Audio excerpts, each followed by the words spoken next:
Hello and welcome to another episode of Froch on Fighting with me, Carl Froch. If you're enjoying these, make sure you hit that notification button and subscribe. So last week I did a Q&A and there was literally hundreds of questions. I couldn't get through them all, trying to pick the best ones. So I'm absolutely flattered that you want me to talk about my career so much.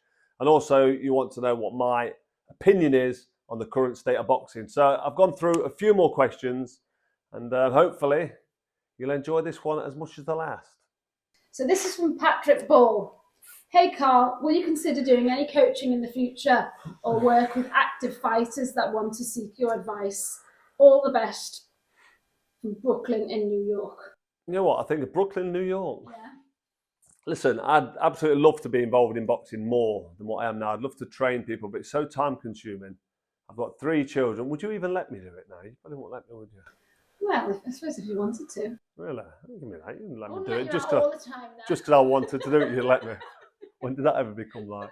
You asked me everything. All right, leave it there. So, would I train fighters? Yes, I would. Maybe not now because my children are still young. I've got a boy and 2 girls, 12, 10 and 7. That's great. Because I got that right.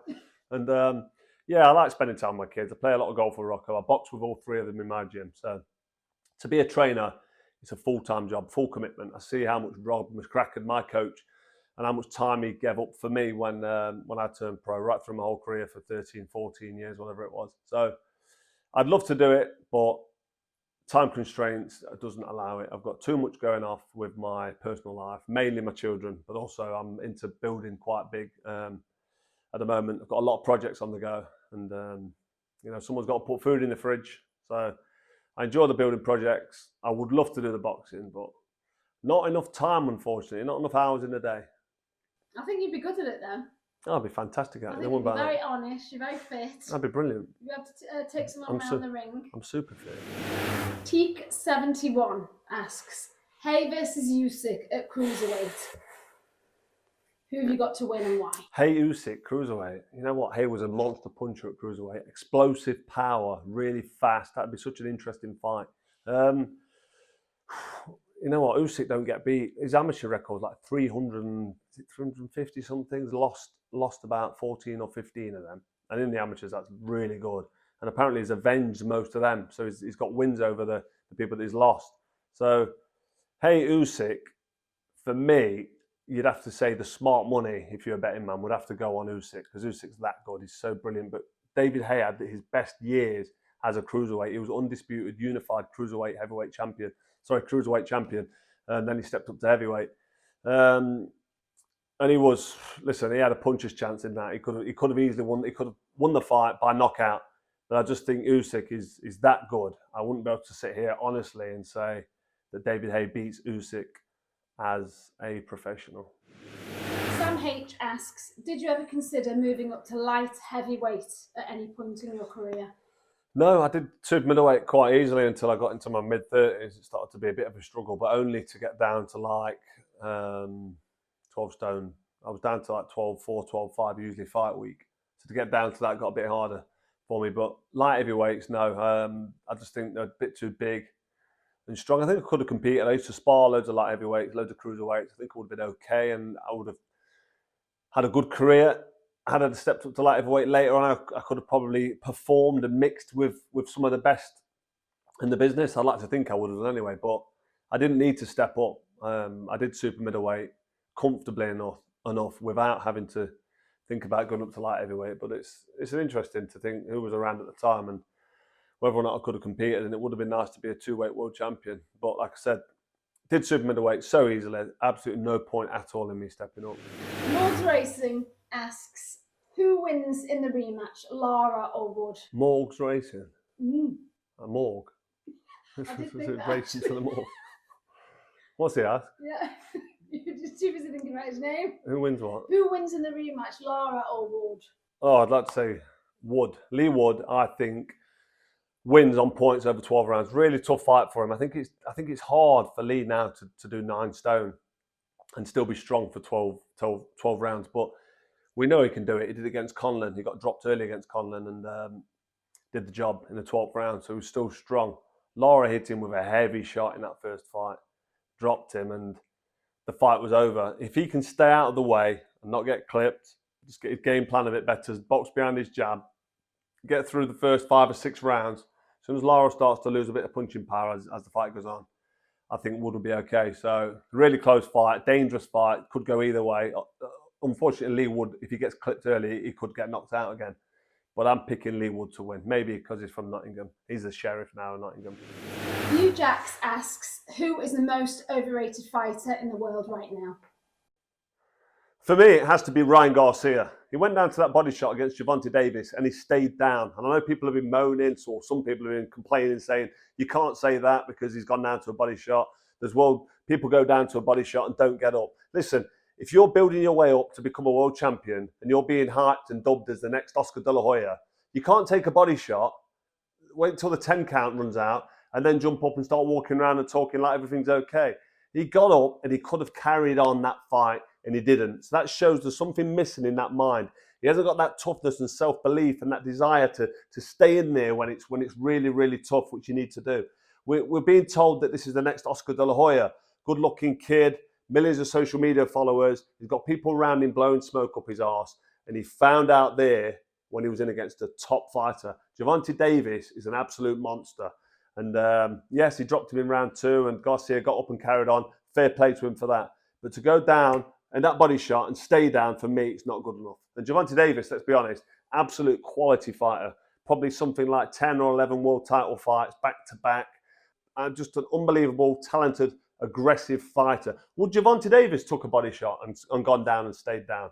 I don't think so. And that's the difference between these two fighters. One of them's a world champion who believes in himself, who's got that mindset, that tough, gritty determination to never quit. Most of Gervonta Davis's friends are either in prison, he comes from Baltimore, either in prison or they're dead.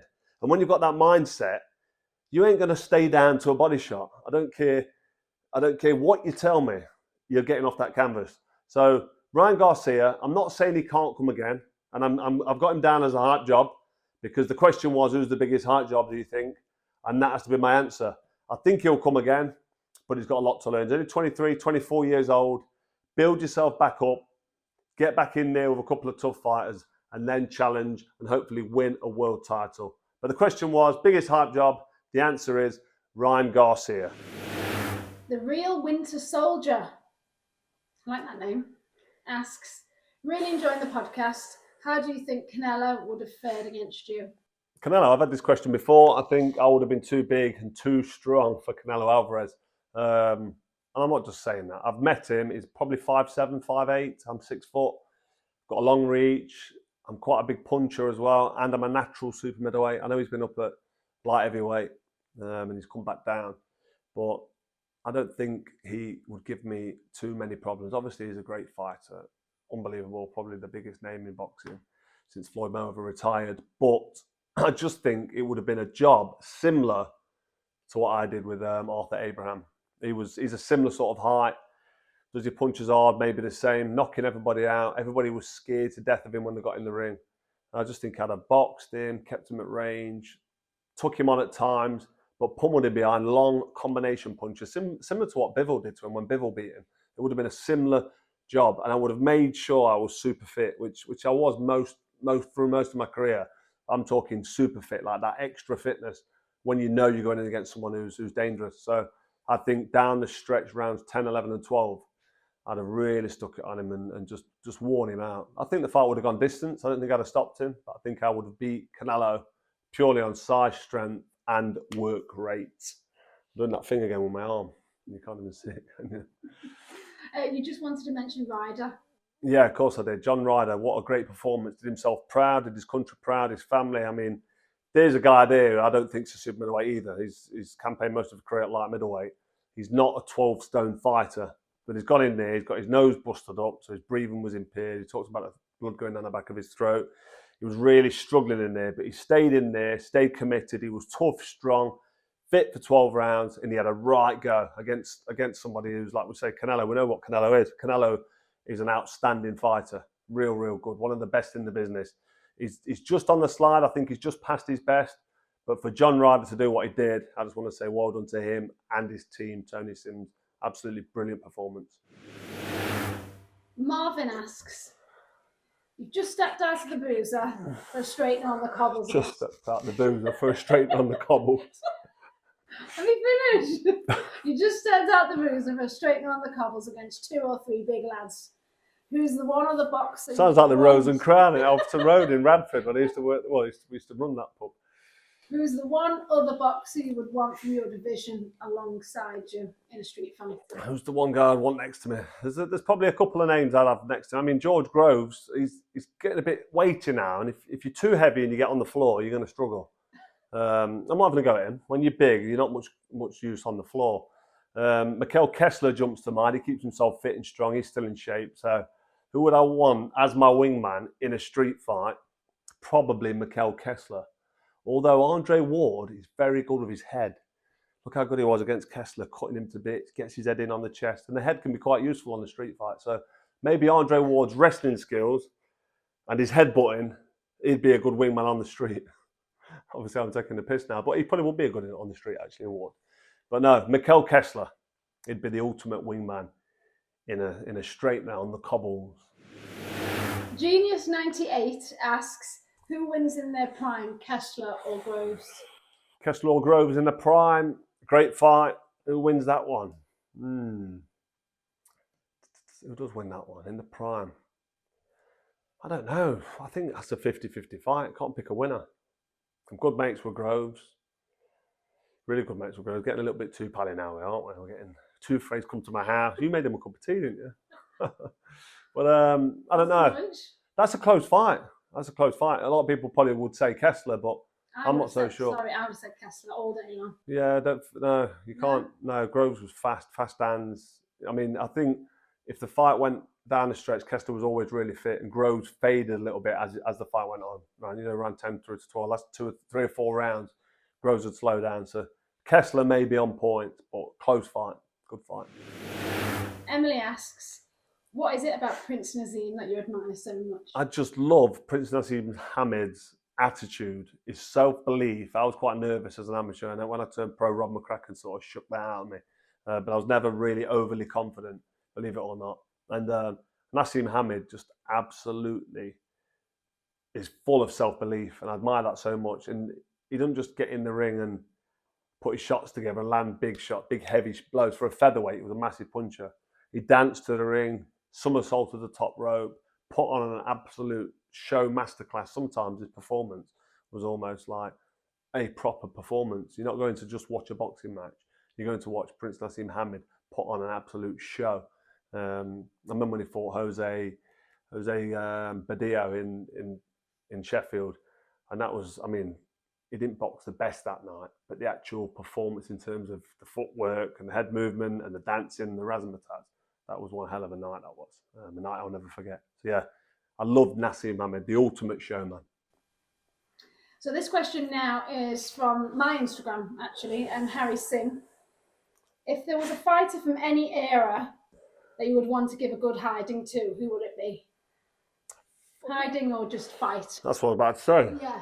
A fighter to give a good hiding to would be different to somebody I'd want to fight. Yeah, so let's not go on a negative. Let's go, who would you fight from any era? Well, I like to fight. I mean, there's a lot of fighters out there that I probably wouldn't want to fight, like Sugar Ray Leonard, so fast and skillful and just quick with his hands and feet, and it'd just be odd. You don't want to fight someone who can beat you, do you? I wouldn't want to fight Roy Jones Jr. in his prime. I just think just too good with the speed and the skill.